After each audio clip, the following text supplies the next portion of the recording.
subito amore e senza te non riesco neanche a dormire.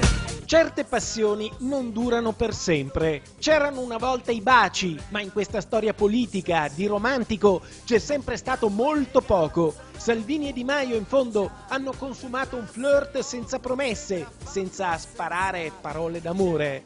E fin da subito era chiaro che saremmo arrivati ad oggi, a una settimana dalle elezioni europee, il giorno dopo l'inaugurazione del primo tratto della Pedemontana, con la Lega forte come mai, con un sorriso da 49,9%, primo partito veneto, primo partito italiano, e col Movimento 5 Stelle che di grande ha solo i numeri, quelli in Parlamento, quelli di una volta. Oggi Salvini ha la faccia un po' così, di chi ha finito la pazienza, di chi è pronto a uscire di casa sbattendosi la porta alle spalle. E dall'ultimatum ai partner di governo, 15 giorni, non uno di più, per sbloccare tutto, a conti fatti tanto, forse troppo, per pensare che i nodi giallo-verdi si scioglieranno in sole 2 settimane. Ci sono, metti insieme, autonomia, flat tax, riforma della giustizia, riforma della scuola, grandi opere, non dico solo TAV, rapporti con l'Europa,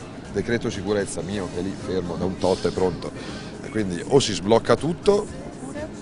Ragazzi, io non sto qua a perdere tempo, a far perdere tempo. Non si perde più tempo. La Lega vuole resettare il codice degli appalti, tagliare la burocrazia, ridurre le tasse, far decollare l'autonomia, far partire i cantieri delle grandi opere. L'out-out è lanciato. Giustamente direi un out-out, perché un governo deve dare risposte al territorio. Per noi le risposte sono la Pedemontana, che comunque sta gestendo la Regione Veneto in maniera eccellente grazie al governatore Luca Zaia, se la sta di fatto pagando, perché come ha spiegato ieri le risorse la Regione ha dovuto trovarle per completare l'opera, e questo sarà sicuramente il futuro prossimo di quest'opera. Poi per quanto riguarda la TAV il Ministro è stato molto chiaro, deve essere un governo del fare, se non è così va ripensato il tutto. Il tempo dei muri di gomma è finito. Francesco Rucco, a nome della provincia di Vicenza, ha chiesto un incontro al governo per procedere con la progettazione della TAV. Il telefono del Movimento 5 Stelle suona. Ha 2 settimane di tempo. Risponderà? Forse sì, perché conviene a tutti. A Di Maio per non perdere la sua leadership, ai parlamentari per non tornare alle elezioni, alla Lega per non dover sospendere le riforme tanto attese. Insomma, forse si andrà avanti ancora un poco, ancora il tempo di un ultimo bacio.